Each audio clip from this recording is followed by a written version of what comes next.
कैसा चल गुड रहा है? Evening sir. Good evening sir. कैसा चल रहा है? बहुत बहुत दिक्कत है क्या? कोई प्रॉब्लम आ रही है क्या?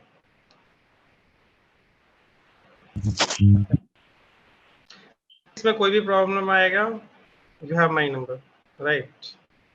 Yes, sir. Okay, Sir. cool. So let's start. I think we have did this section.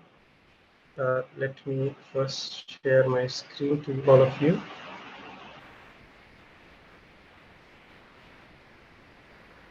So I think you can see my screen, right? And this was the last question I have given to all of you to solve it out, right? And I think you all did it. Have you done this question? Yes, sir. So miss, I gave it as a homework, right? मैंने homework दिया था ना ये वाला आपको।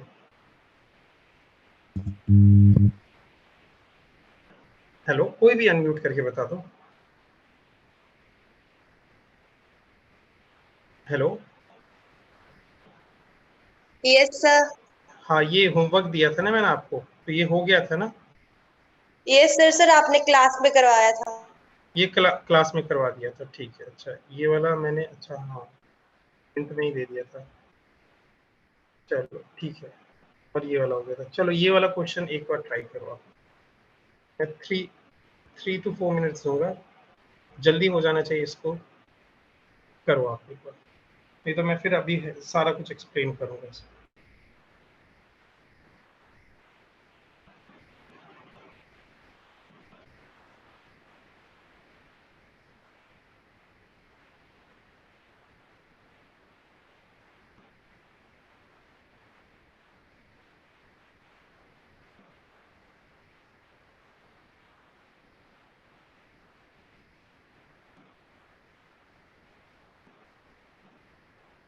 और chat box में सभी आंसर करेंगे। जो उसको नहीं हो पा रहा है वो लिखेगा CD कांट डू, ठीक है? बट लिखेंगे, क्योंकि इससे मुझे मालूम चलेगा कि you are also attending the class, you have not only joined the class.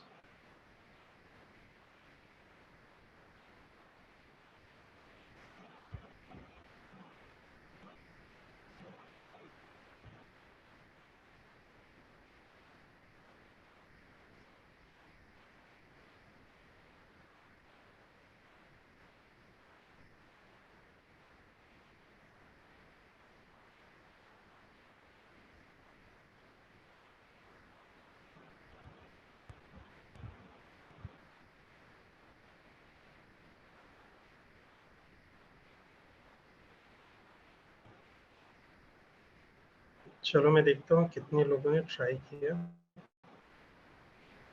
Boss,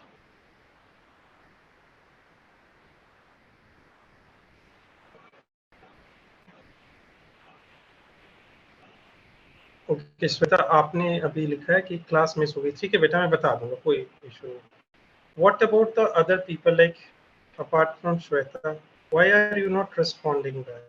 You can't do, I told you, write down CD. I can't do, right? Miss, I'm not able to do it. But you have to respond back. This is very important.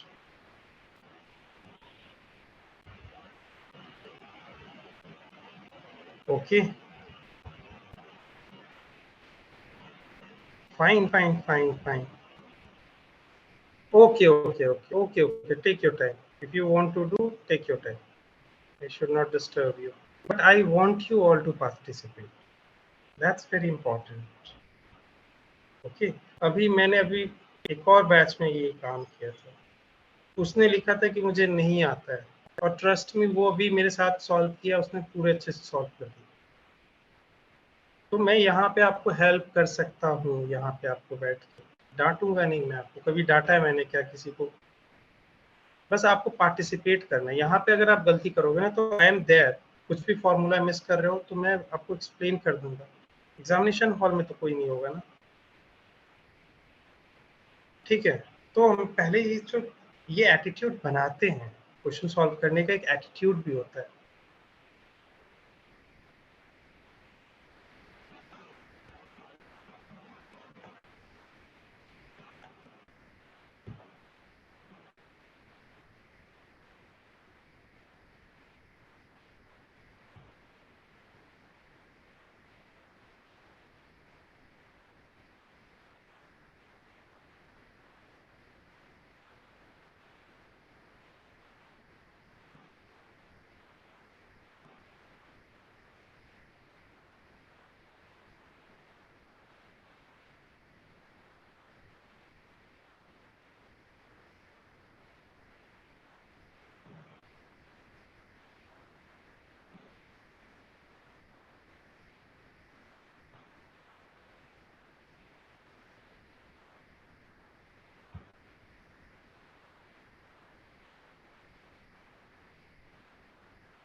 हो गया?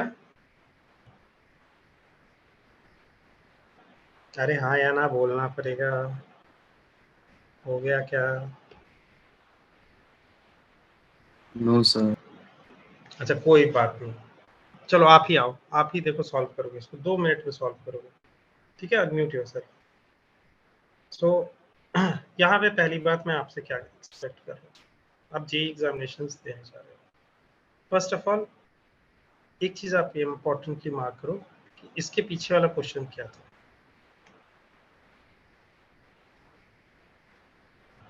इसके पीछे वाला question ऐसा था, same चीज दिख रहा है लेकिन यहाँ पे क्या चार्ज चेंज हो गया।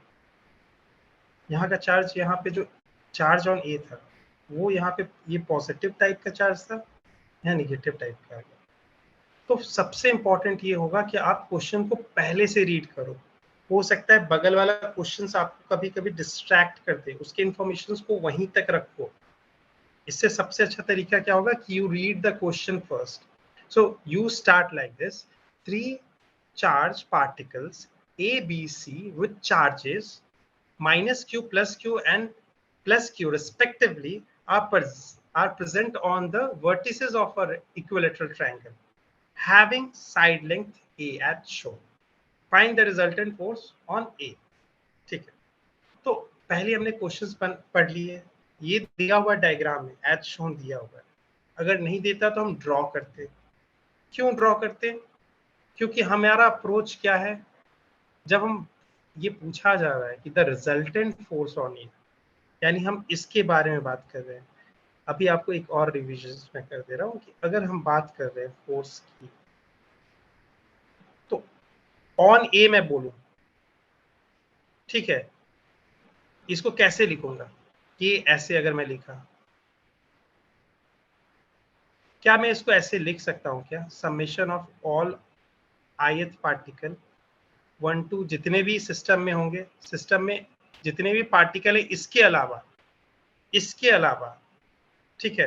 तो अगर मान लो कि आप बोल रहे हो कि n पार्टिकल्स से बना है सिस्टम, तो n-1 हम इसे कंसीडर करेंगे। क्यों? क्योंकि एक वाला तो चला गया, उसको कंसीडर नहीं करेंगे। और जितने भी फोर्स होंगे, हमने क्या बोलते हैं, इंडिविजुअल फोर्स के बारे में पढ़ा था, तो उसमें हम कैसे लिखते थे? Force on A due to ith particle, right. हमारा अप्रोच यही रहेगा ना कि हमें नेट फोर्स ए के ऊपर निकालना है। तो इसका अर्थ है कि जितने भी इंडिविजुअल फोर्सेस होंगे उनका वेक्टर एडिशन होगा। यही तो प्रिंसिपल, सुपरपोजिशन प्रिंसिपल कहता है, राइट। ये वाली चीज सुपरपोजिशन प्रिंसिपल से आती है। ये पहला हमारा स्टेप रहेगा।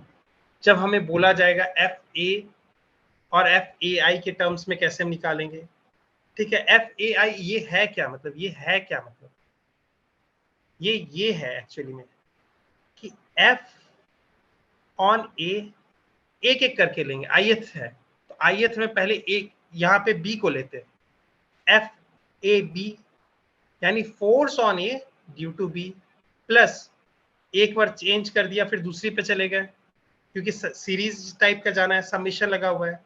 दूसरा क्या हो जाएगा? एफ ए ऑन ए ही हमें कंसीडर करना है, लेकिन इस बार किसके कारण करेंगे? सी के कारण। तो इसको जो हम लिख रहे हैं यहाँ पे समेशन फॉर्म में लिख रहे हैं, और यहाँ जेनरिक है। जेनरिक क्या है कि n पार्टिकल्स का सिस्टम बना हुआ है। तो यहाँ पे तो n कितना, यहाँ पे n कितने हैं 3, क्योंकि 3 पार्टिकल का सिस्टम है ना यहाँ पे, तो n आपकी क्या हो गया 3। तो हम कहाँ से रन करवाएंगे समेशन, 1 से लेके n-1 यानी 2 तक। तो यानी एक बार इसको लेंगे और एक बार इसको लेंगे, उसके समेशंस को लगाएंगे।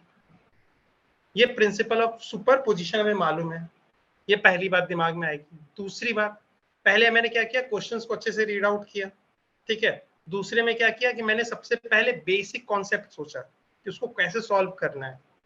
उसके लिए हमें पहले क्या याद आया कि रिजल्टेंट फोर्स अगर हमें चेक करना है किसी पार्टिकल पे inside the system of n number of particle is there inside the system, right. तो हम क्या करेंगे, सुपरपोजिशन प्रिंसिपल पहले एक कॉन्सेप्ट को लगाएंगे। इससे हमें ये मालूम चल जाता है कि ये ऐसे लिखाएगा। अब यहाँ पे हमारे पास 2 ऑप्शंस आते हैं, रास्ते आते हैं। या तो आपको याद करो हमने दोनों फॉर्म पढ़ा है, मैग्नीट्यूड फॉर्म भी पढ़ा है और वेक्टर फॉर्म भी पढ़ा है कूलम्स का, ठीक है। तो अब यहाँ पे हम जाके दूसरा स्टेप में क्या करेंगे, कूलम्स लॉ के हेल्प से मैग्नीट्यूड वाले फॉर्म से फ्री बॉडी डायग्राम के थ्रू इसको सॉल्व करेंगे, ठीक है। तो पहला अप्रोच क्या करेंगे, ये सुपरपोजिशन प्रिंसिपल। इससे आपको क्या हेल्प मिलता है, ये अगर आपको मालूम चल जाता है इससे क्या हेल्प मिलेगा, आप सारे फोर्सेस को देख सकते हो, ए के ऊपर कौन कौन से लग रहे हैं। और फ्री बॉडी डायग्राम क्यों यूज करते हैं बताओ, वेक्टर फॉर्म वाला क्यों नहीं यूज करते हैं। हम इसको चाहें तो वेक्टर फॉर्म से भी कर सकते हैं ना। हमें उसके लिए क्या करना होगा, एक फ्रेम पहले लाना होगा। चलो हम कह देंगे ए के ऊपर ही एक फ्रेम बना लेते हैं, राइट। ए के ऊपर एक फ्रेम बना लेते हैं, फिर इसके रिस्पेक्ट में ए क्या हो गया, इसका पोजीशन वेक्टर क्या हो गया 0 0। यहाँ क्या होगा, फिर आपको निकालना पड़ेगा, राइट। ये निकालना पड़ेगा, इसका पोजीशन वेक्टर निकालना पड़ेगा। ये ए दिया हुआ है, ये एंगल दिया हुआ है, इसको रिजॉल्व करके, यानी ये ऐसे पोजीशन वेक्टर ये दे रखा है, इसको क्या करना होगा, रिजॉल्व करना होगा। कैसे, एक इस पोर्शन तक जाएगा और एक ये वाला पोर्शन तक जाएगा। तो ये वाला आई कैप हो जाएगा और ये वाला जे कैप हो जाएगा, जो कि माइनस में दिख रहा है। तो ये इसका पोजीशन वेक्टर हो जाएगा। फिर इसका ये वाला आएगा फर्दर। मुझे वो कॉम्प्लिकेटेड चीज नहीं करना है, राइट। वेक्टर फॉर्म में, वेक्टर फॉर्म मुझे तो गारंटी दे देता है कि आंसर कर दूंगा, लेकिन वो चीज पे नहीं जाना है। तो यहाँ पे क्या करते हैं, फ्री बॉडी डायग्राम यूज करेंगे, ठीक है। तो अब बताओ अब कैसे करेंगे बेटा, यहाँ पे आगे बताओ अब फ्री बॉडी डायग्राम कैसे ड्रॉ करेंगे, बताओ बेटा। आओ अनम्यूट तो करो,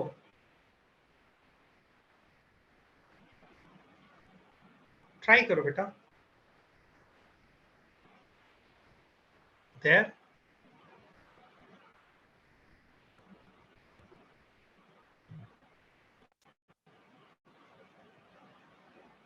जोगिंदर थे, आप बताओ बेटा।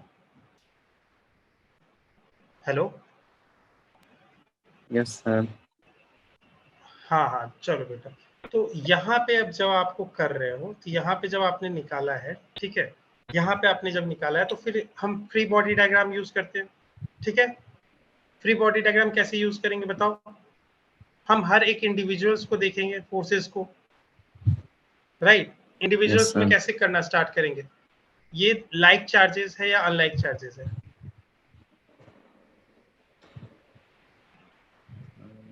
बताओ। ये पेयर, ये माइनस क्यू और प्लस क्यू कैसे टाइप के चार्जेस है, लाइक है या अनलाइक चार्जेस है, अनलाइक है। वेरी गुड, अनलाइक है तो क्या होगा, अट्रैक्टिव फोर्स होगा। तो क्या मैं इसको एक फोर्स को, क्या मैं एक फोर्स को ऐसे,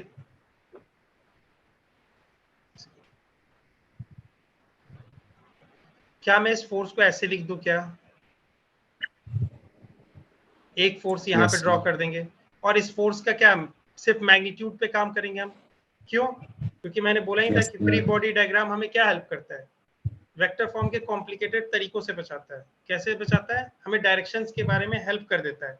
ये देखो रेगुलर पॉलीगॉन अभी आप देखोगे अभी, ठीक है ना, उसमें आपको एंगल मालूम रहता है थीटा के टर्म्स में, ठीक है। तो वहां पे आपको हेल्प आ जाएगी। चलो एफ यहाँ क्या लिखेंगे, एफ क्या लिखेंगे बताओ, सर ए बी बहुत AC सही, AC बहुत सही। ठीक है, इसको क्या लिखेंगे बताओ? सर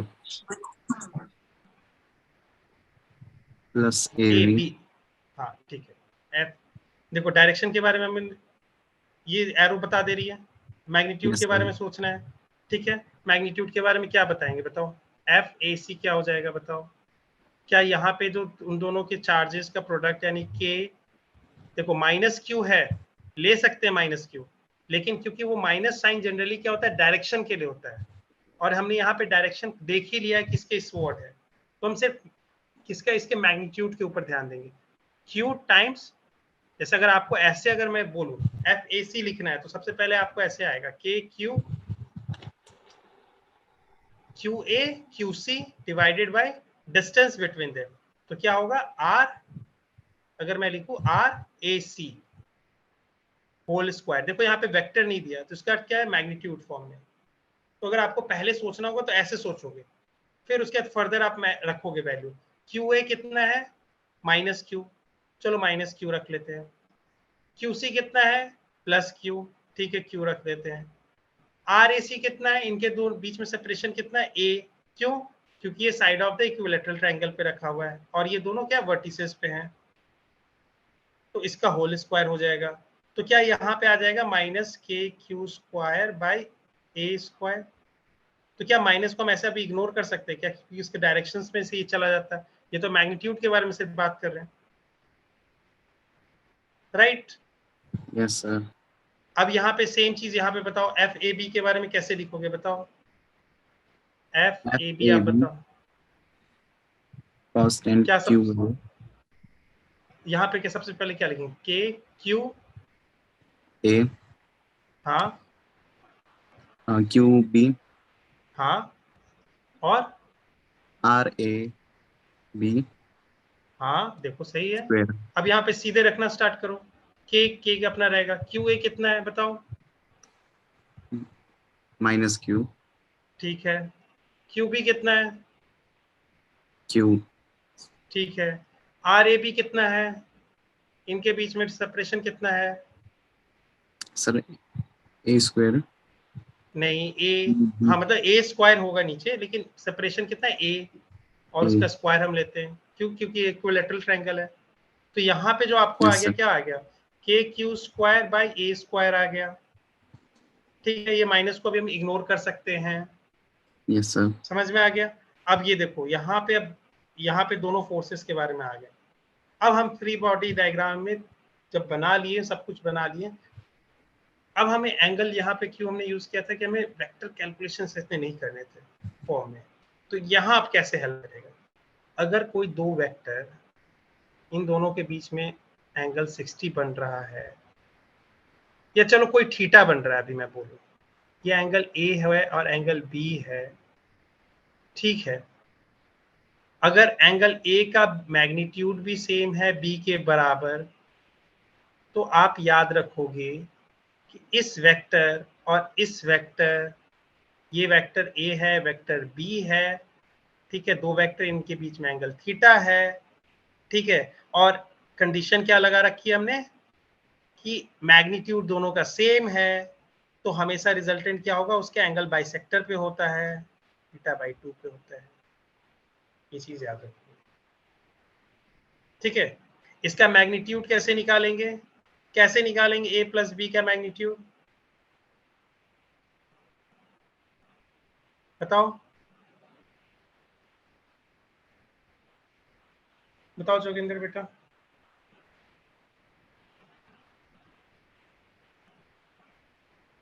बताओ बताओ, और नहीं आ रहा है तो बताओ कि भूल गया मैं, ऐसे बोल दो, ठीक है कोई बात नहीं, मैं बता देता हूँ। इसका होगा ए प्लस बी का, अगर आप मॉड लेते हो इसके समेशन, जैसे मैंने बोला ए और बी के पहले सम करेंगे, वेक्टर सम, और उस वेक्टर सम का एडिशन, ये नहीं कि ए का मैग्नीट्यूड और बी के मैग्नीट्यूड का एडिशन, नहीं, ए वेक्टर और बी वेक्टर का एडिशन करेंगे, उसके बाद जो उसका मैग्नीट्यूड आएगा, रिजल्टेंट जो आता है उसका मैग्नीट्यूड के बारे में बात करते हैं, तो वो कैसे निकालते हैं, वो ये होता है,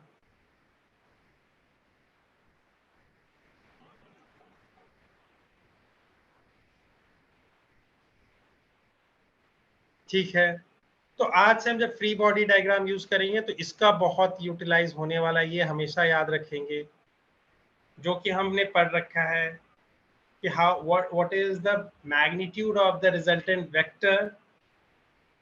Okay, the summation of two vectors like a plus b vector, the magnitude of it can be obtained by this expression.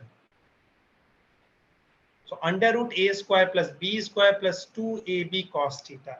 Now under this circumstances where what is the condition that the magnitude of these two individual forces are same. You can see that kq square by a square, same here kq square by a square. So you can see one advantage also over there during you have to find out the magnitude, that you can say that this is okay, b is equal to a, so I can write down a square plus 2a square cos square theta. Okay, now you can see that how simplify. Now you can take a common and out of this root. Now this is what, 2 times 1 plus cos theta kind of thing. So you don't need to remember this one. You don't need to remember this one. You have to just remember this thing. But I'm telling you how it is facilitating more things, right? ना कि सिर्फ एक ही चीज बता पाता है कि अगर दोनों का मैग्नीट्यूड सेम होगा तो एक तो सबसे हेल्प क्या कर दिया, मुझे एंगल के बारे में नहीं सोचना पड़ेगा, उसका रिजल्टेंट किसी और किस डायरेक्शन में होगा, theta by 2.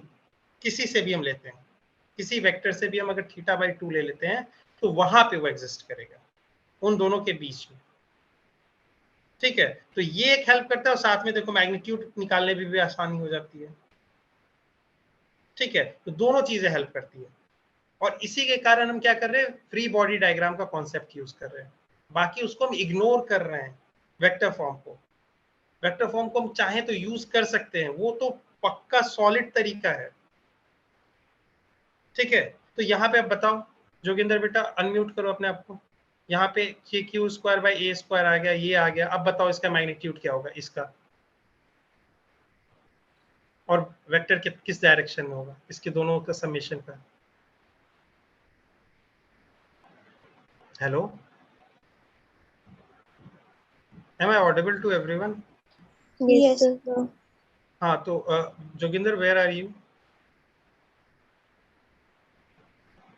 Unmute yourself at least. This is not. Yes, sir. Where is Joginder? See not the class. Okay. Assume that he is like people network problem is coming over there, Himachal Pradesh. You are here. Okay, so you unmute yourself or you try to answer this thing, right? Okay, so tell me about this thing.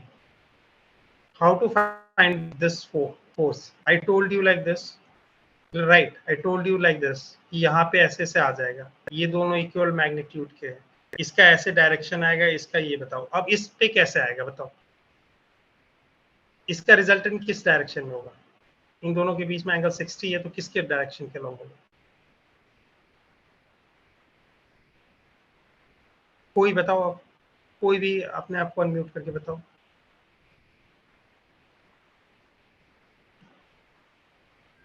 Sir BC line को जो bisect करेगा वो resultant होगा. तो वो ठीक है, बहुत सही बेटा.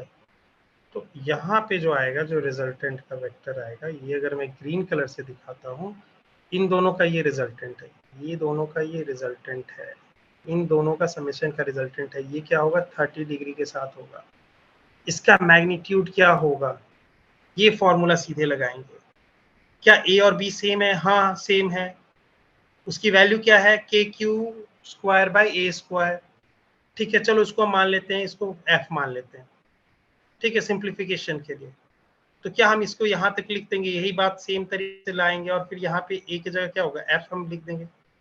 Under root 2 plus 2 times 1 plus cos theta. चलो ये याद करने की जरूरत नहीं है, मैंने ये नहीं बोला कि ये याद करना, आप यहीं से याद कर, यही याद रखना. यहाँ पे 2 मिनट का काम होगा. ए को आप बोल दोगे एफ, बी को भी बोल दोगे एफ. ठीक है, सीधे यहाँ पे सब्स्टिट्यूट करोगे, ऐसे सिंप्लीफाई करोगे. यहाँ पे कॉस थीटा कितना हो गया, 60 डिग्री. 60 डिग्री का वैल्यू कितना होता है बताओ? cos 60 1/2, right. तो यहाँ पे सीधे आप ले आए, तो इसका आंसर क्या आ रहा है? f। अगर मान लो कि इसको करते हैं तो यह हो जाएगा 2√3, यही आ रहा है। Yes sir. Yes sir. √3 f क्या है? f क्या है अभी हमारे पास, वो सब्स्टिट्यूट करेंगे। दैट इज इसका मीनिंग क्या है कि इसका आंसर आ जाएगा √3 यहाँ पे kq²/a²। यही आएगा क्या, ये वाला?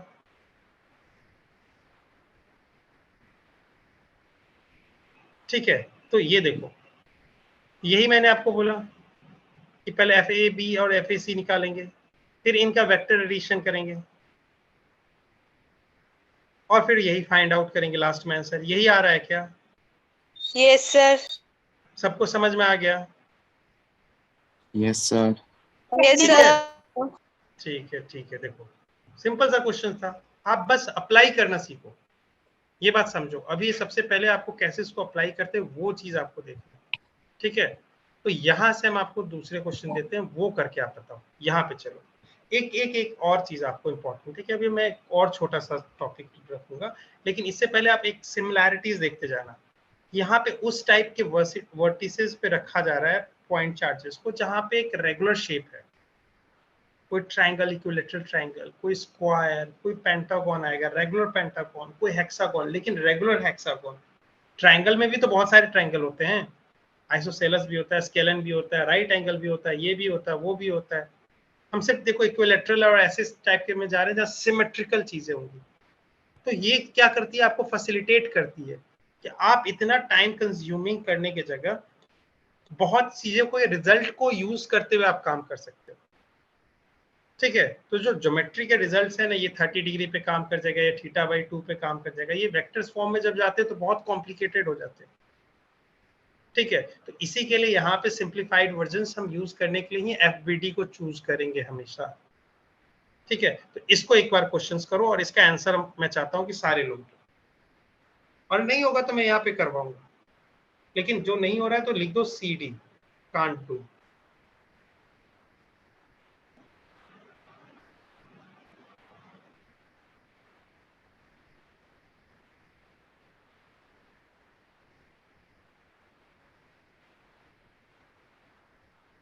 अप्रोच वैसे ही रखेंगे, पहले ही मैं आपको हिंट में दे रहा हूँ। पहले अच्छा, सिस्टम ऑफ पार्टिकल है, रिजल्टेंट फोर्स के बारे में पूछा है, सी के बारे में, सुपरपोजिशन प्रिंसिपल की तरह सोचेंगे पहले। ठीक है, दूसरा FBD के बाद जाएंगे। ठीक है, इससे पहले मैं तो क्वेश्चन पहले पढ़ेंगे अच्छे से, क्वेश्चंस रीड आउट करने के बाद हम जान गए कि रिजल्टेंट फोर्स के बारे में जाते हैं तो सुपरपोजिशन प्रिंसिपल अप्लाई होगा। ठीक है, उससे क्या मालूम चल जाएगा, सुपरपोजिशन प्रिंसिपल से कितने इंडिविजुअल फोर्सेस हैं, और FBD से क्या मालूम चलेगा कि कोई एक शेप, प्रॉपर शेप दिया हुआ, उसी के अबाउट क्या करना है, हमें वेक्टर को रिजॉल्व या ऐसे करते जाना है बस, और मैग्नीट्यूड निकालते जाना है, बस यही काम करते जाना है। ठीक है, और दूसरी बात, एक बार मैंने ऐसे ही पढ़ा दिया था और फिर बच्चे ने एक और कंफ्यूजन में ये समझ दिया था, अगर वेक्टर, ये याद रखना, अगर A वेक्टर और ये B वेक्टर है, अगर इनका मैग्नीट्यूड सेम नहीं है, इनके मैग्नीट्यूड सेम नहीं है, अगर ऐसा है, ठीक है ना, ये अगर मैग्नीट्यूड सेम नहीं है तो इस तब ऐसा नहीं होगा कि यहाँ पे भी सिमेट्रिकल लाइन पे ही जाएगी, मतलब जो एंगल बाइसेक्टर है उसी पे जाएगी। ठीक है, वहां पे tan थीटा वाला लगाएंगे। इन दोनों का सेम होना इंपॉर्टेंट होता है, तभी ये होता है। और डोंट वरी, क्वेश्चंस भी वैसे ही दिए जाएंगे कि आपको फ्री बॉडी डायग्राम से सॉल्व हो। अगर नहीं ऐसे रहते हैं, एक दो क्वेश्चंस आपको दिखाऊंगा जहां पे सेम नहीं होंगे, तब कैसे काम करेंगे, ये चीज अवेयर रखना है अपने आप को।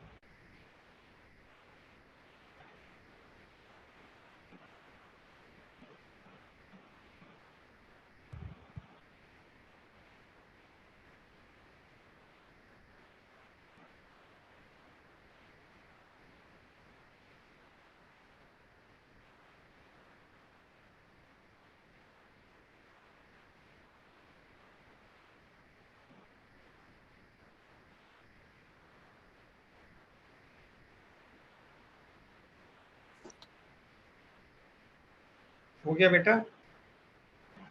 क्या और थोड़ा सा टाइम दूं?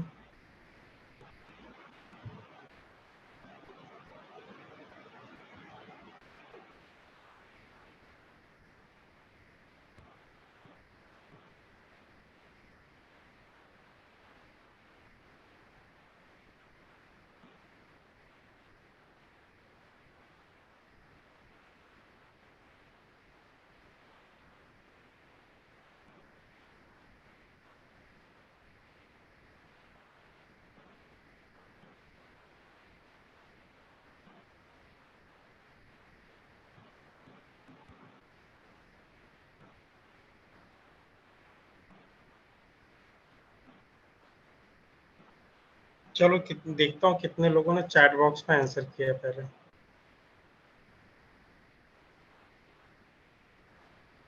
सो ऑप्शन ए, ऑप्शन सबने अच्छा है, ठीक है।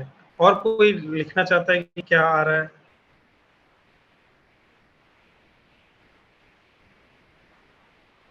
ठीक है। अंजलि, अच्छा अंजलि, ठीक है, मीनाक्षी बहुत सही है, ऑप्शन ए, ठीक है। अंजलि बेटा आप अपने आप को अनम्यूट करो तो थोड़ी देर के लिए। Yes sir. हाँ देखो, हाँ चलो आप मुझे हेल्प करो, कैसे आप इसको सॉल्व करोगे? एक यस सेकंड सर। इसको, हाँ बताओ।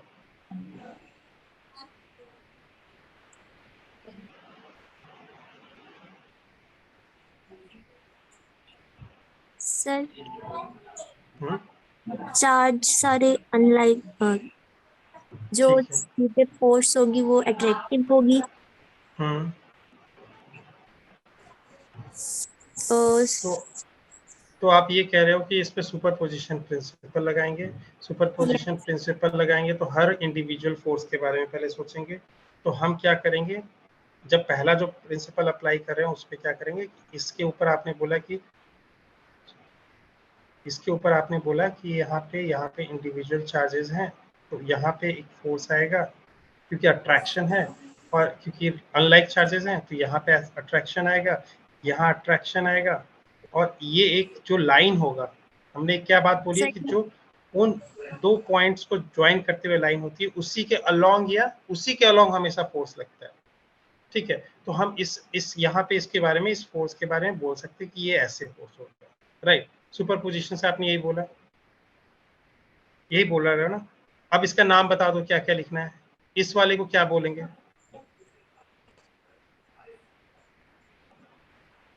बताओ। FCD। ठीक है, बहुत सही। इसको क्या कहेंगे? FCB। सही लिख, CA, और CA। यहाँ पे सी, हाँ CB। SCB। समझ में आ गया यहाँ पे कैसे बोल रहे हैं? Force on C due to B, A and D, तीनों को हम लिख दिए, यही सुपरपोजिशन प्रिंसिपल था, ठीक है। आ गया मेरे पास दूसरा, FBD में जाते हैं। FBD में अब क्या करेंगे, जैसे ही बताओ अब क्या करेंगे, इसके फोर्स के बारे में पहले कैसे निकाल लेंगे, मैग्नीट्यूड को कैसे सोचेंगे? कूलम्ब्स लॉ में स्केलर फॉर्म यूज करेंगे, तो बताओ FCD का क्या वैल्यू आएगा, यहाँ पे बताते चलो।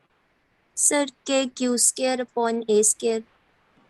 ठीक है, तो आप बोल रहे हैं KQ² ओवर A², ठीक है, इनके सेपरेशन ये है। FCA के बारे में क्या बोल रहे हो आप?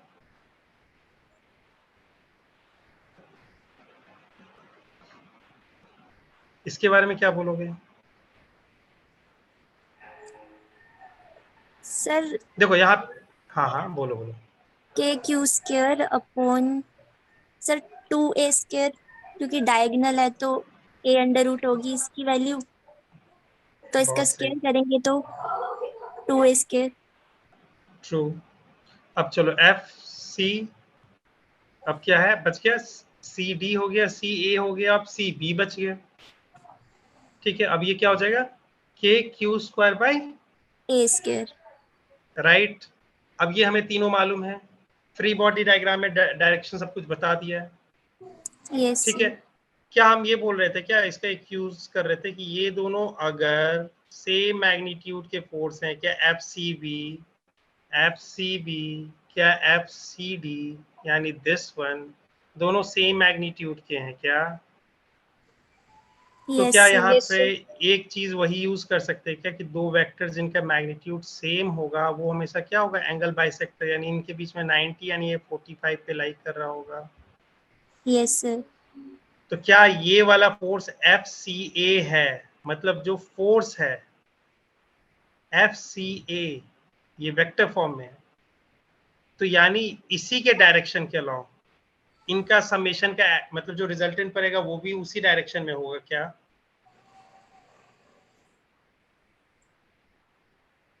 होगा ना? Yes, sir.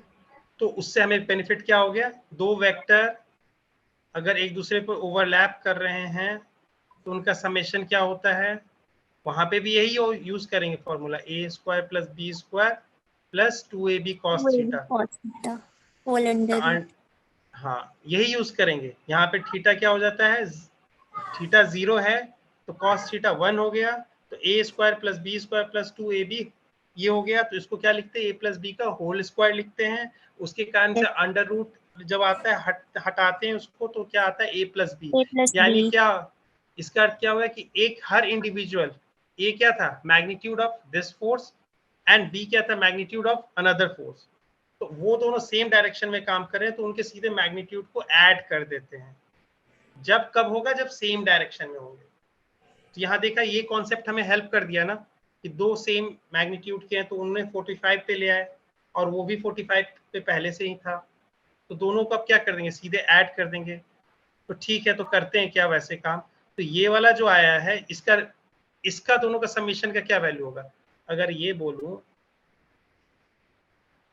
ये वाला फोर्स FCD और FCB जो है इनके एडिशन से जो वेक्टर आएगा वो तो मैं मालूम चल गया 45 पे आएगा, लेकिन इसका मैग्नीट्यूड क्या होगा ये बताना।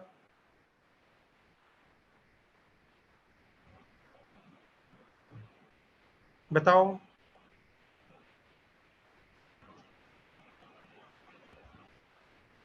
बताओ बताओ, अरे सिंपल है,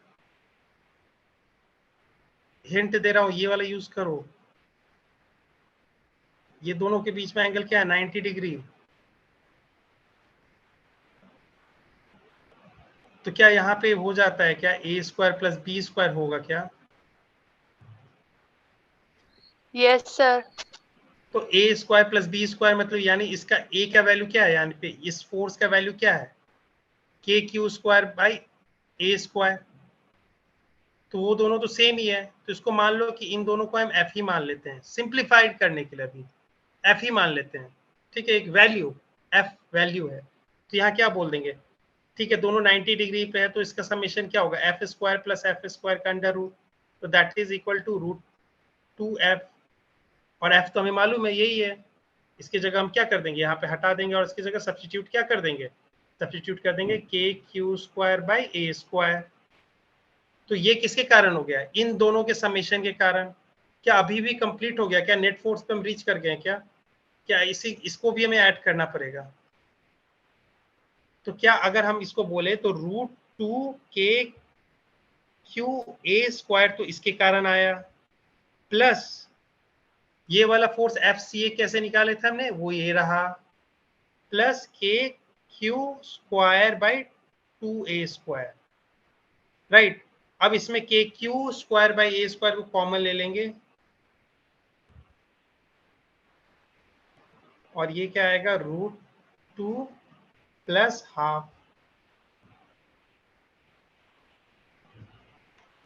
ठीक है, यही आ रहा है क्या?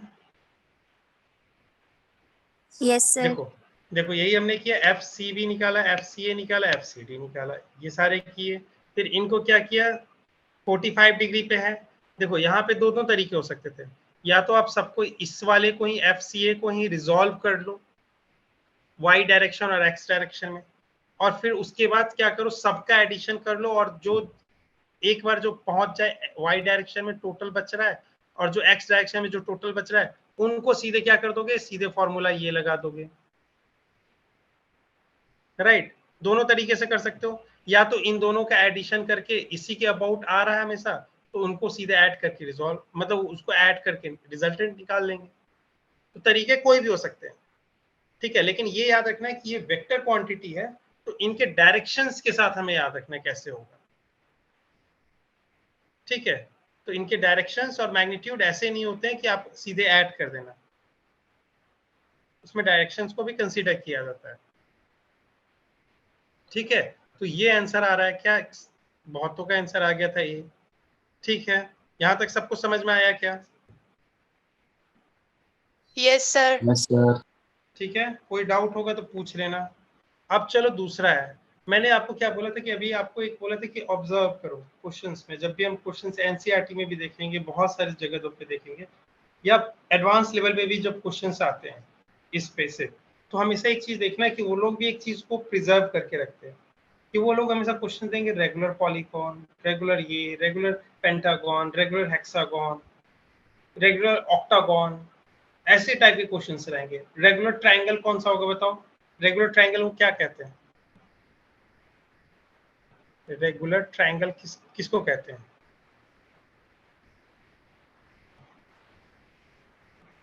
क्या होता है बताओ, इसका नाम क्या होता है? इसको कहते हैं इक्विलैटरल ट्रायंगल। ठीक है, क्यों? क्योंकि देखो ट्रायंगल मतलब क्या है? Three sided polygon, three sided polygon. ठीक है, ट्रायंगल को ये कह सकते हैं। और उसमें आगे वर्ड हमने जोड़ा है रेगुलर। रेगुलर का अर्थ क्या होता है? रेगुलर का अर्थ होता है कि अगर एन साइडेड पॉलीगॉन है, ठीक है, एन साइडेड पॉलीगॉन है, तो उसके बीच में जो सारे, जैसे अगर ये लेते हैं हेक्सागोन ले रहे हैं, ठीक है, तो इनके जो हर इंटीरियर एंगल का वैल्यू होगा वो सेम होगा, प्लस हर साइड का लेंथ भी सेम होगा। समझ में आया? यस अब सर। बताओ रेगुलर रेगुलर क्वाड्रिलेटरल कौन सा होगा बताओ?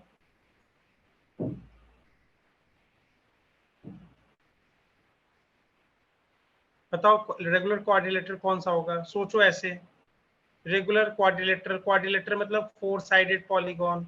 अच्छा, सर स्क्वायर और रेक्टेंगल। स्क्वायर और रेक्टेंगल। नहीं, रेक्टेंगल में चला गया ना। देखो मैंने आपको क्या बताया, साइड लेंथ भी सेम होना चाहिए। क्या रेक्टेंगल यस में सर। ऐसा होता है? No sir. सबके एंगल सेम है, साइड लेंथ सेम नहीं है। स्क्वायर, इसके आगे जो है उसको हम ऐसे ही बोल देते हैं रेगुलर पेंटागन, रेगुलर हेक्सागन, उसके लिए नाम नहीं रखने गया। रेगुलर क्वाड्रिलेटरल के लिए हमने स्पेशल नाम रख दिया स्क्वायर। ठीक है, तो ये चीज हमेशा अब याद रखनी है कि एक चीज को, कि अब जो आगे जो कॉन्सेप्ट होगा सारे क्वेश्चंस में भी रेगुलर पॉलीगॉन्स के ऊपर ही रहते हैं। तो इसमें एक बेनिफिट क्या होता है, चलो एक और चीज आपको मैं बताता हूँ। तो आपको ये मालूम हो गया कि पॉलीगॉन क्या होते हैं? पॉलीगॉन मतलब जो जिनके बाउंड्रीज स्ट्रेट लाइन होते हैं। ये पॉलीगॉन नहीं होगा क्योंकि इसकी बाउंड्री एक सर्कल का पार्ट है, आर्क है। ये क्या पॉलीगॉन होगा क्या? ये पॉलीगॉन होगा क्या? सर है तो स्ट्रेट लाइन है ना। हाँ तो चलेगा, यानी ये पॉलीगॉन है। कैसा भी हो, ऐसा हो, कुछ भी हो, लेकिन स्ट्रेट लाइन से ही बना है। ठीक है, तो ये पॉलीगॉन होता है पहला। अब एन साइडेड मतलब कितने साइड्स से बना है। ठीक है, अब एन साइडेड में भी किसको देखना है? रेगुलर वाले को। रेगुलर के लिए क्या होता है, उसका हर इंटीरियर एंगल सेम होता है और हर जो लेंथ ऑफ जो साइड होता है वो भी सेम होता है, दोनों क्राइटेरिया। तो अब हम समझ गए कि रेगुलर एन साइडेड पॉलीगॉन के बारे में हम बात करने जा रहे हैं। इसी के लिए आपने जो भी अभी क्वेश्चन देखे थे स्क्वायर पे देखे थे, इक्विलैटरल ट्रायंगल्स पे देखे थे। इसमें क्यों ऐसा करते हैं? क्योंकि हमें फ्री बॉडी डायग्राम बहुत आराम से यूज कर पाते हैं। कुछ कॉन्सेप्ट का यूज करते हैं जो वेक्टर्स एडिशंस का और ये करते हैं, और फिर उसी के बेसिस पे हम सीधे रिजल्टेंट फोर्स के बारे में बात कर लेते हैं। हमें उतने कॉम्प्लिकेटेड वेक्टर्स इक्वेशंस में नहीं जाना पड़ता है। ठीक है, तो ये चीजें यहाँ पे आ गई। अब ठीक है, चलो ये बताओ, यहाँ पे पहले इसको मैं डिलीट कर देता हूँ।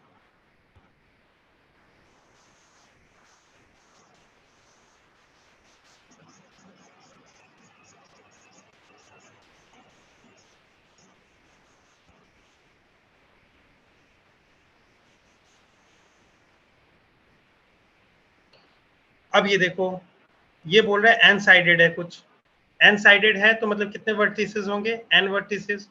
यानी पहले वाले को अगर मैं 1 कहता हूं, ये वाला 2 होगा, ये वाला 3 होगा, ठीक है, ये वाला 4 होगा, ये वाला 5 होगा, ऐसे करते करते क्या होगा,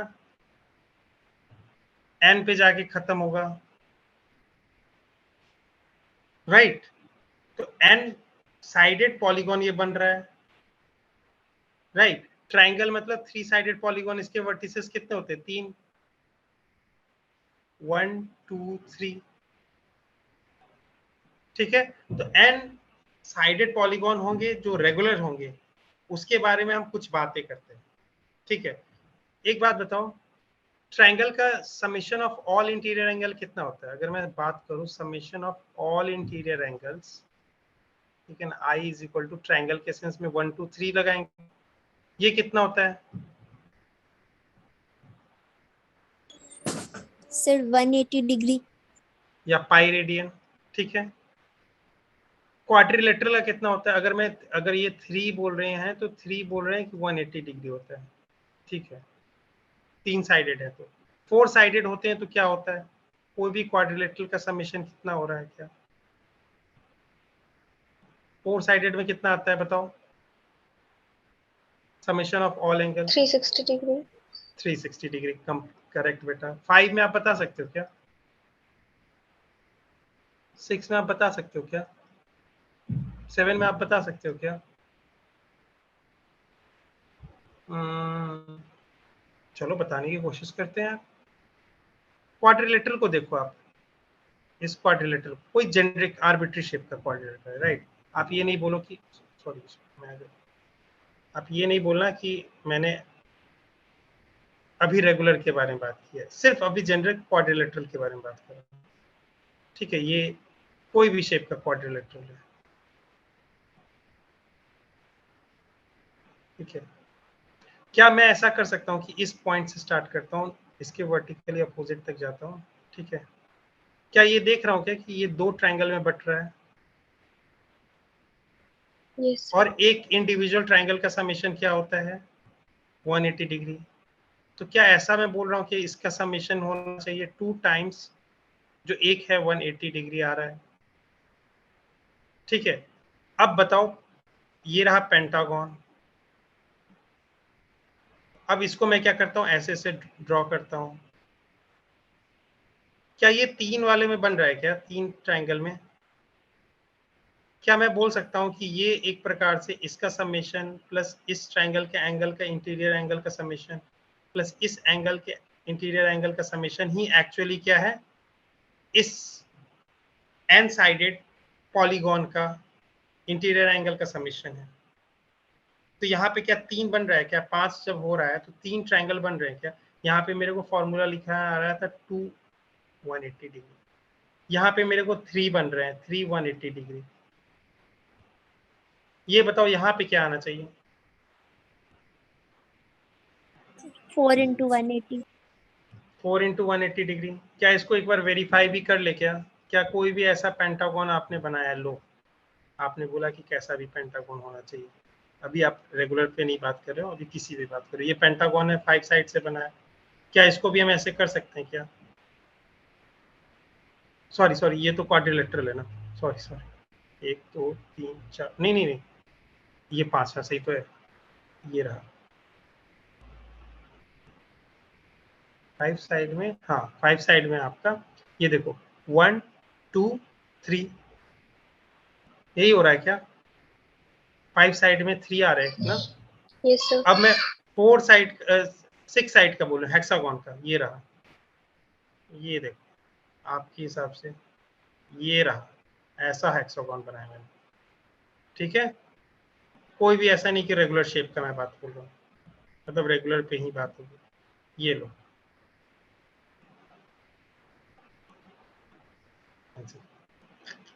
एक सेकंड,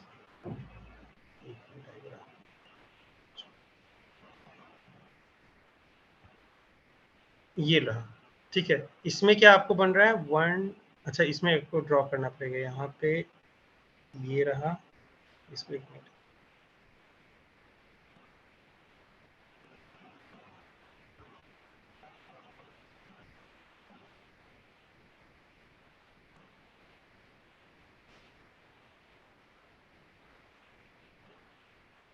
ये रहा, ये रहा, ये रहा।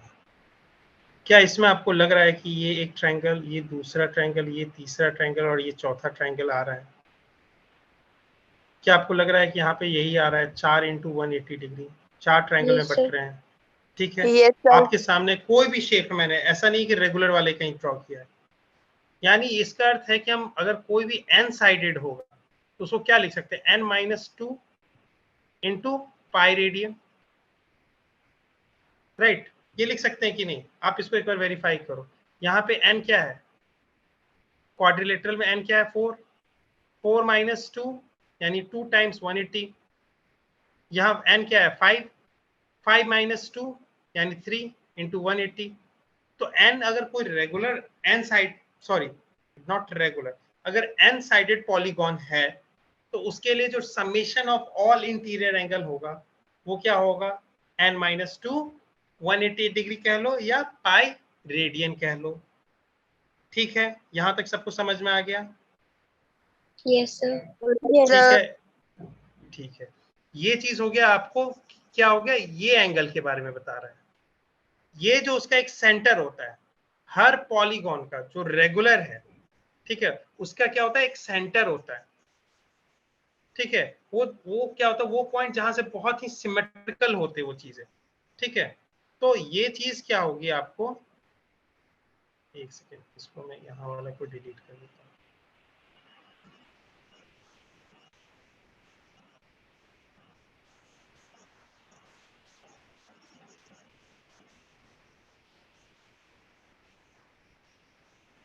ठीक है, अब वहां पे क्या होगी, अगर उस जगह पे अगर हमें ये बात देखें कि ये वाली चीजें को, ये हमने इसके बारे में जाना है, ठीक है, इसके पूरे के समेशन के बारे में। अगर हमें इस इंडिविजुअल के बारे में जानना है, कब, जब रेगुलर होगा तब। रेगुलर में मुझे क्या बेनिफिट हो जाएगा, सबके सारे जितने भी इंटीरियर एंगल हैं सबका वैल्यू क्या होता है, सेम होता है। तो अगर n साइडेड पॉलीगॉन है तो उसके कितने नंबर ऑफ इंटीरियर एंगल होंगे, n। तो क्या मैं बोल सकता हूं 2n-2 into pi radian divided by n क्या हो जाएगा, एक इसका एंगल अल्फा मानते हैं, इसका एक वाले का, और इसके जो सेंटर पे जो एंगल बनेगा इसको थीटा मान रहे हैं, वो कैसे निकालेंगे बताओ? ये जानते हैं कि हम इस पॉइंट पे टोटल एंगल कितने बनेंगे, टोटल एंगल कितने बनते हैं, टोटल एंगल 360 डिग्री बनती है, और n साइडेड है तो ऐसे टाइप के n ट्रायंगल बनते हैं, ऐसे n ट्रायंगल बनते हैं, और हर एक ट्रायंगल क्या आपस में आइडेंटिकल है, तो इसका हर का ये वाला एंगल सेम होते जाएगा। तो आप क्या बोलना चाह रहे हो कि आपने 360 डिग्री को n पोर्शन में बांट दिया और हर एक पोर्शन को एक इसका वैल्यू आ जाएगा। समझ में आया ये वाला चीज? जैसे आप, यस सर। ठीक है, Yes, जैसे sir. आप पिज्जा मंगाते हो, ठीक है ना, आप पिज्जा मंगाते हो, ऐसे समझ में, आप पिज्जा मंगाते हो, आप 3 लोग हो, तो क्या कहोगे, यार किसी को कम ना पड़े किसी को ज्यादा ना पड़े, तो कैसे डिवाइड करोगे, 120 डिग्री वाला टाइप का, ऐसा 120 डिग्री 120 डिग्री 120 डिग्री, राइट? इसका अर्थ क्या हम बोल रहे हैं कि ये कंप्लीट एंगल को हम 3 पोर्शन में बांट रहे हैं, मतलब ऐसा ट्रायंगल टाइप के साथ कर रहे हैं। अगर ये क्या होगा कि अगर यही अगर पिज्जा है, इसको बोलेंगे 4 लोग हैं, 4 लोग हैं मतलब 4 साइडेड पॉलीगॉन समझ लो ऐसे, तो कैसे आप इसको सिमेट्रिकल डिवाइड करोगे, बोलोगे कि ये लो, तब ये 90 डिग्री 90 डिग्री 90 डिग्री 4 हो जाएंगे। ठीक है, तो वैसे n साइडेड है तो इसको पूरे को 360 होता है, उसको हम डिवाइड कर देंगे n से। ठीक है, तो यहाँ पे एक चीज आ गई। अब इसके बेसिस पे कभी कभी बहुत छोटा सा क्वेश्चन आता है, जल्दी से, मतलब होता है ना कि कभी ट्रिकी सा क्वेश्चन आएगा एकदम हल्का सा, कि ऐसे एक कॉन्फ़िगरेशन दे रखा है आपके पास रेगुलर पॉलीगॉन का, जिसके ऊपर पहला नोट डाउन आप हमेशा याद रखिए कि जो वर्टिसेस पे चार्ज रखे हुए हैं, यानी charges of the vertices they are same, and the vertices of like the they are put on the vertices of which kind of polygon, a regular n sided polygon. ठीक है, पहला condition, जो मतलब जो शेप होगा, जो भी polygon होगा वो कैसा होगा, रेगुलर, और उसके वर्टिसेस पे क्या होंगे, चार्ज रखे होंगे, और हर चार्ज क्या होगा, सेम होगा। तो सेंटर पे कैसा भी कुछ भी चार्ज रखे उसके ऊपर नेट 0 होगा। ये चीज हमेशा याद रखना। ठीक है, समझ में आया? Yes, sir.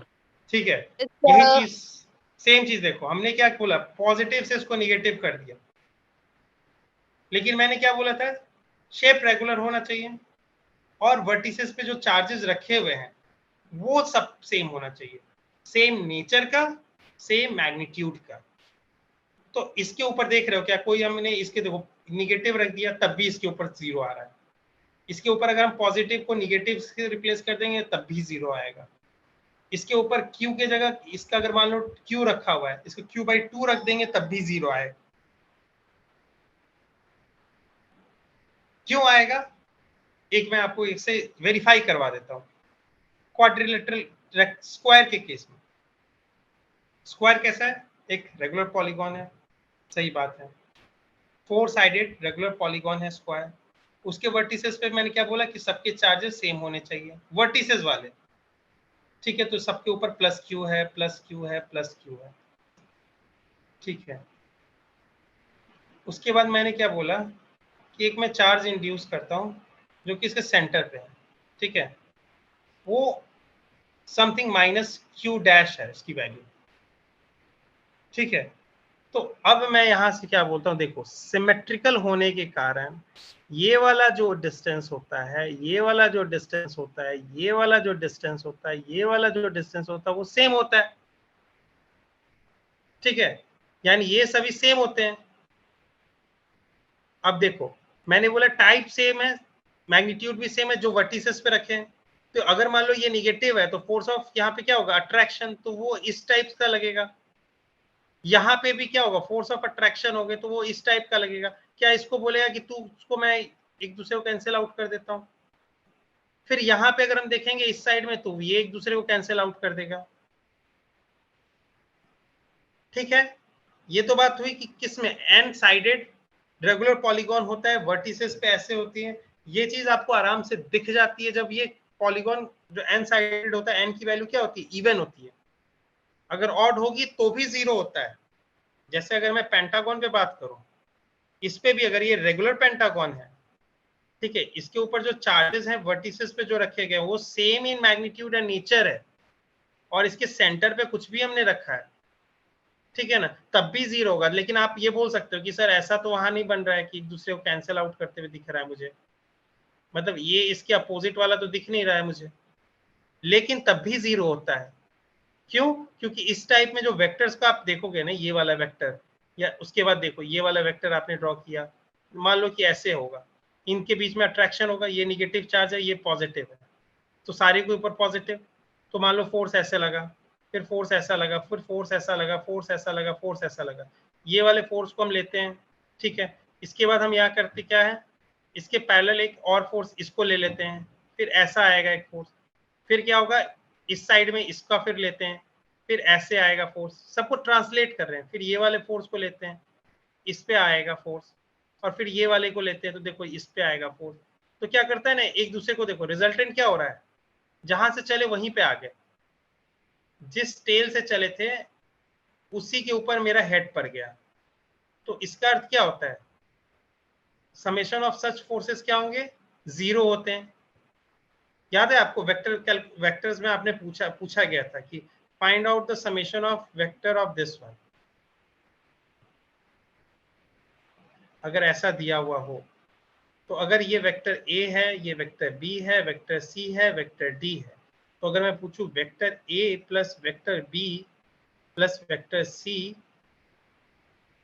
Plus vector D, अगर मैं आपको पूछूं तो आप क्या बोलोगे, इसका वैल्यू क्या आएगा,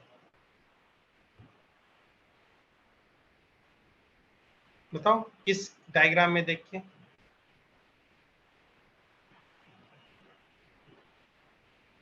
बताओ, ट्राई करो।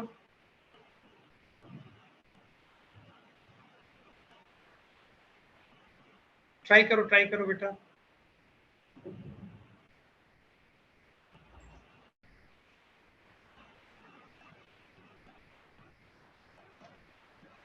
इसका आंसर होगा 0। क्यों? क्योंकि देखो जहां से चला है इसके टेल पे ही जाके इसका हेड लास्ट में अटक रहा है। देखो हो कैसे 0 हो गया। देखो मैं तुम्हें एक बात बताता हूँ।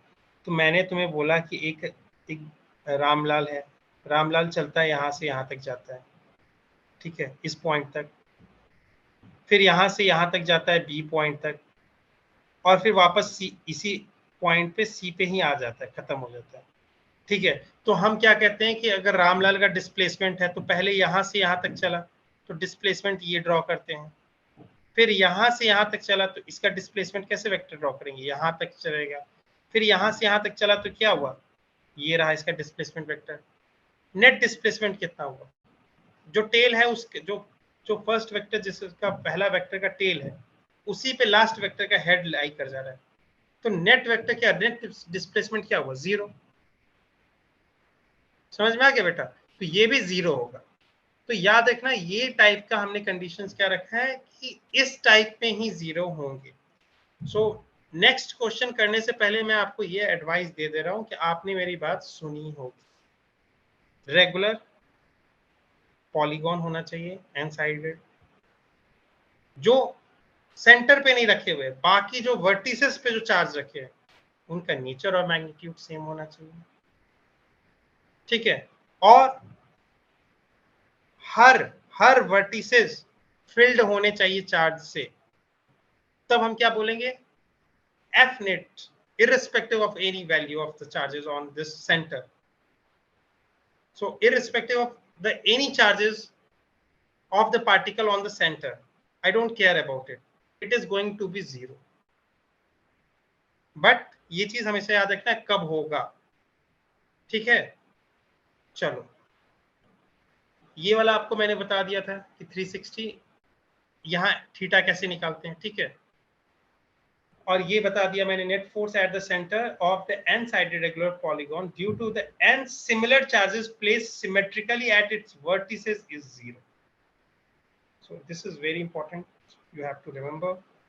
छोटे छोटे एग्जामिनेशंस जब आएंगे आपके, बहुत सारे और भी एग्जामिनेशंस आपने बिट्स पिलानी और बहुत सारे भरे होंगे, इसमें क्या होता है कि जैसे वहां टाइप में क्या होता है फास्टली सॉल्व करना है, तो वहां पे इस टाइप के क्वेश्चन तुरंत आते हैं, वहां आपके कॉन्सेप्ट मालूम होता है। हो सकता है कि यहाँ पे एक ऐसे लिखते हैं, ठीक है, यहाँ पे ऐसे लिख दें, यहाँ पे ऐसे कर दें, ठीक है, यहाँ पे चार्ज दे दे, सब सेम है, Q Q Q और 2Q दे दे सपोज करो, ठीक है। ऐसा दो टाइप का क्वेश्चन बनाते हैं, यहाँ पे बोल दे कि Q Q है और ये Q Q है, ठीक है। और अगर ये बोल दे कि अगर मान लो कि इन दोनों के ऊपर जो सिस्टम पे इसका जो फोर्स लग रहा है यहाँ पे, मान लो कि, तो यहाँ पे क्या हो जाएगा, 0 हो जाएगा। लेकिन यहाँ पे अगर बात करेंगे तो यह क्या 0 होगा क्या, इस सिस्टम में 0 होगा क्या, नो नो सर। सर। नहीं होगा। क्यों, समझ में आ गया? चलो एक क्वेश्चन जल्दी से करके दिखाओ। सेम तरीका हम सोचेंगे, मैंने पहले ही बोला क्वेश्चन पहले अच्छे से रीड करेंगे, रिजल्टेंट फोर्स के बारे में बोल चला है तो उसके पहले प्राइमरी कॉन्सेप्ट पे जाएंगे, सुपरपोजिशन।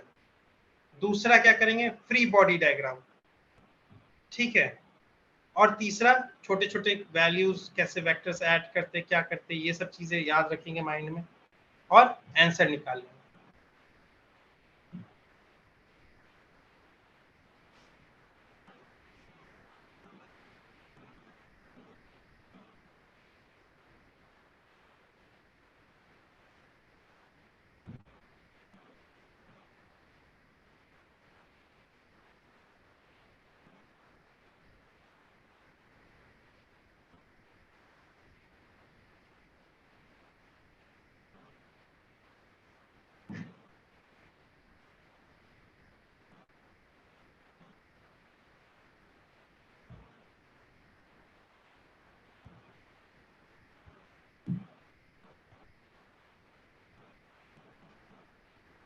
सभी लोग करेंगे ट्राई। क्योंकि ये चीज़ हम अभी ट्राई कर लेंगे, हम इसको सॉल्व कर सकते हैं। यहाँ पे मैं आपको हेल्प कर दूंगा, एग्जामिनेशन हॉल में नहीं होगा, करना सबको है, अभी बहुत सारे एग्जामिनेशन लाइन अप हो रखे हैं, तो अभी से ट्राई करना है, कोई हेजिटेशन नहीं करना है, क्योंकि आप वेट नहीं कर सकते हो और कि वहाँ पे हम फिर ठीक है कॉन्सेप्ट अभी समझ लेते हैं, क्वेश्चन बाद में इसको करेंगे। कॉन्सेप्ट्स आप समझते हो, इसका अर्थ यही होता है कि आप उसको क्वेश्चंस को सॉल्व कर पाओगे।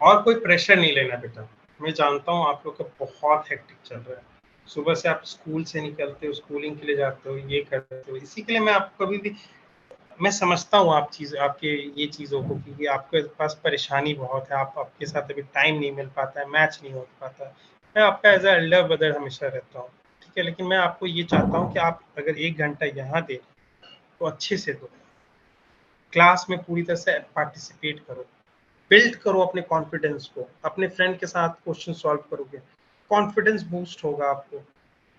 नॉलेज होना बहुत अलग बात होता है, और नॉलेज को सही ढंग से डिलीवर कर पाना वो अलग चीजें होती है।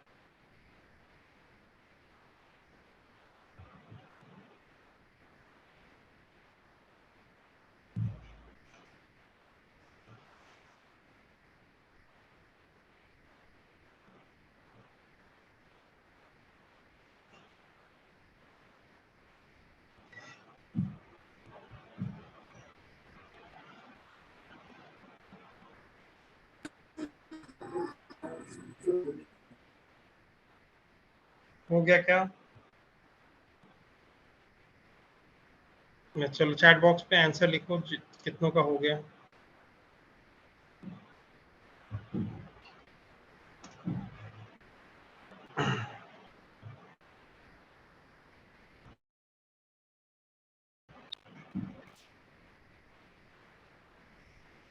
चैट बॉक्स पे आंसर लिखो, ट्राई करो कुछ भी लिखने का, जो भी आपको आ रहा है।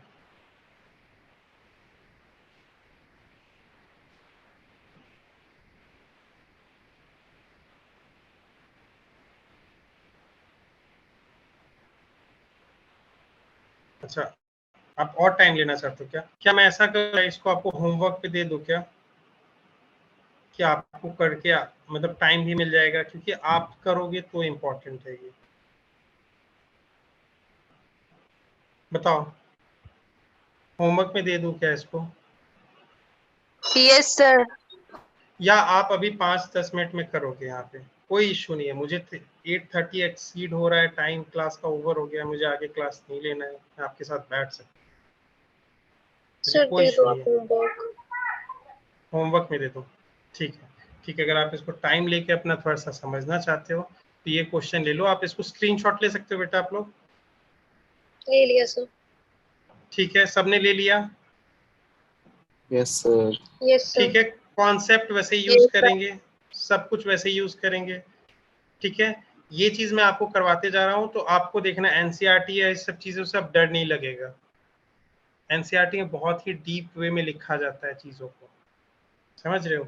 हम लोग जनरली बाकी सब बुक्स में लिखते हैं, बहुत लोगों को ये भी नहीं समझ में आता है कि सबस्क्रिप्ट कैसे लिखा जाता है। अभी आगे हम जब फील्ड के बारे में बात करेंगे वहां पे भी सबस्क्रिप्टिंग आएगी, समझ रहे हो? वहां पे हम जब फील्ड के बारे में बात करेंगे तो वहां पे लिखेंगे कैसे ई जो होता है, अगर मैं आपको जैसे दिखाऊं, जब इसके आगे हम लोग पढ़ते जाएंगे, अभी तो क्वेश्चन सभी करेंगे इसके ऊपर, ठीक है ना, अभी तो लंबा क्वेश्चन रहता है। जब फील्ड के बारे में जब हम बात करेंगे, ठीक है ना बेटा, जब फील्ड के बारे में जब बात करेंगे कि तो किसी पॉइंट पे अगर मान लो कि अगर हम फील्ड यहाँ पे बात करें, इसी पॉइंट पे बारे में बात करें, यहाँ पे बात करें, ठीक है, तो कैसे वहां पे हम कैसे इसको पहले डिस्क्राइब करेंगे, इस पॉइंट पे हम कैसे कहेंगे कि सॉरी ये ई है, so E at this point, याद करो, हमने बोलते थे force on A due to B, ऐसे बोलते थे, या F12 बोलते थे, force on one due to second. Same चीज यहां हो जाएगा, force sorry field at P due to this charge, तो उसको मान लेते हैं 1 कह देंगे, तो ये क्या हो जाएगा 1। सेम चीज क्या कर देंगे, सुपरपोजिशन प्रिंसिपल लगेगा।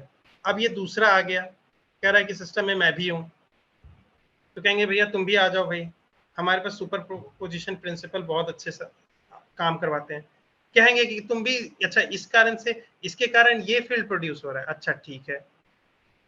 इसको बोलेंगे कि अच्छा तुम अपने बारे में बताओ, तो वो बोलेंगे कि हमें तो ऐसा प्रोड्यूस करना है यार, हमारा तो अपना अलग चल रहा है, हमारा रेडियली होना चाहिए, तो हमारा ऐसे हम काम करेंगे।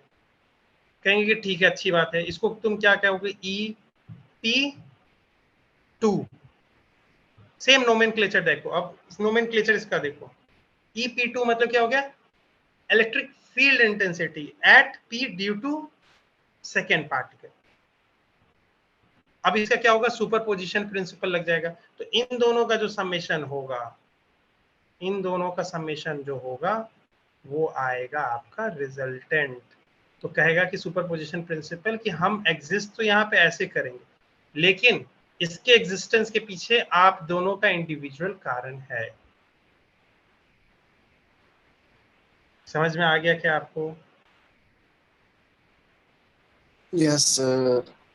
ठीक है, तो आपको मैंने बेसिक चीजें पढ़ा दी है, बेसिक चीजें पढ़ा दी। अब इसको फोर्स के ऊपर जाएंगे, कभी फील्ड के ऊपर जाएंगे, ठीक है, अब जाते रहेंगे बस। अब यही सारे नोमेनक्लेचर्स आपको एक फिट हो गए हैं, सुपरपोजिशन फिट प्रिंसिपल फिट हो गई है, अब इसी पे काम करते रहेंगे, कोई दिक्कत नहीं आएगा। ठीक है, तो नेक्स्ट क्लास में मिलेंगे हम, इसको सारा कुछ लेते हुए सारा कुछ करेंगे पहले,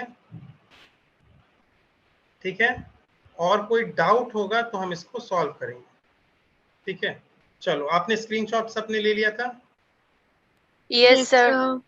चलो Yes. ठीक है बेटा, और कोई डाउट है? No sir. नहीं, ठीक है, आप आराम से पढ़ते रहो और ज्यादा प्रेशर मत लेना, मैं हूँ एज ए बड़ा भाई आपके लिए। ठीक है, चलो चलो, गुड नाइट।